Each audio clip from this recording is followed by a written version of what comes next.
اب یہ آیت جو آ رہی ہے آیت نمبر 41 سورہ مبارکہ کی، یہ بڑی اہم ہے، یہ وہ شہادت علی الناس سے متعلق ہے جو سورہ بقرہ میں جو مضمون آیا تھا کہ اے مسلمانوں تمہیں اب شہداء علی الناس بنایا گیا، جیسے کہ نبی تم پر شہید تھے یا نبی نے تم پر شہادت دی ہے۔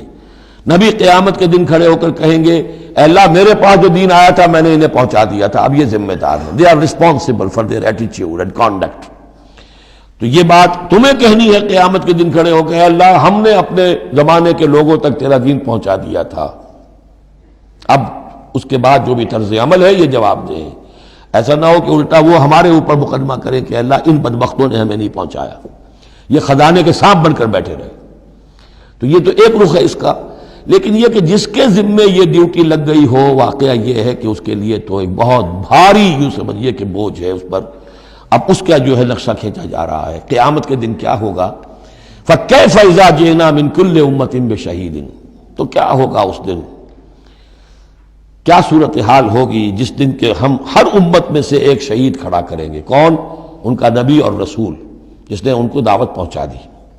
وَجِئْنَا بِكَ عَلَىٰ هَٰؤُلَاءِ شَهِيدًا، اور اے نبی آپ کو ہم لائیں گے ان پر گواہ بنا کر، یعنی آپ کو کھڑے ہو کر کہنا ہوگا، جس کو کہ ہمارے تصور میں کہتے ہیں، ہمارے اصطلاح میں پروزیکیوشن وٹنس۔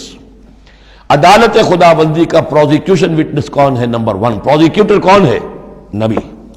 اے اللہ تیرا پیغام جو پہنچا تھا میں نے پہنچا دیا تھا، now they are accountable responsible. تو اس کے کیا معنی ہوئے؟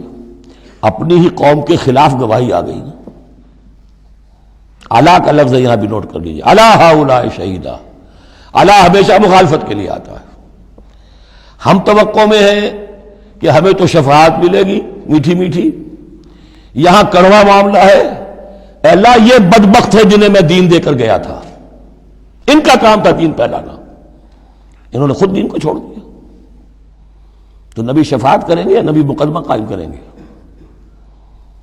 وقال الرسول یا رب ان قوم اتخذوا هذا القرآن مہجورا، اور کہیں گے رسول کہ اللہ میری اس قوم نے قرآن کو ترک کر دیا تھا۔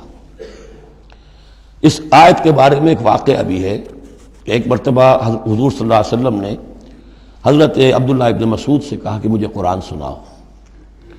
انہوں نے عرض کیا حضور آپ کو سناؤں، آپ پر تو نازل ہوا ہے۔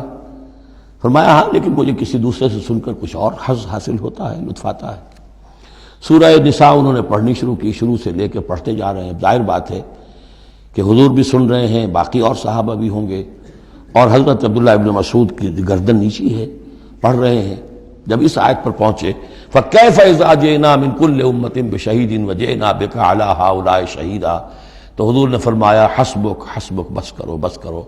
اور عبداللہ ابن مسعود نے سر اٹھا کر دیکھا تو حضور کی آنکھوں سے آنسوؤں کی لڑیاں چل رہی تھیں۔ اپنی قوم کے خلاف مجھے گواہی دینی ہوگی۔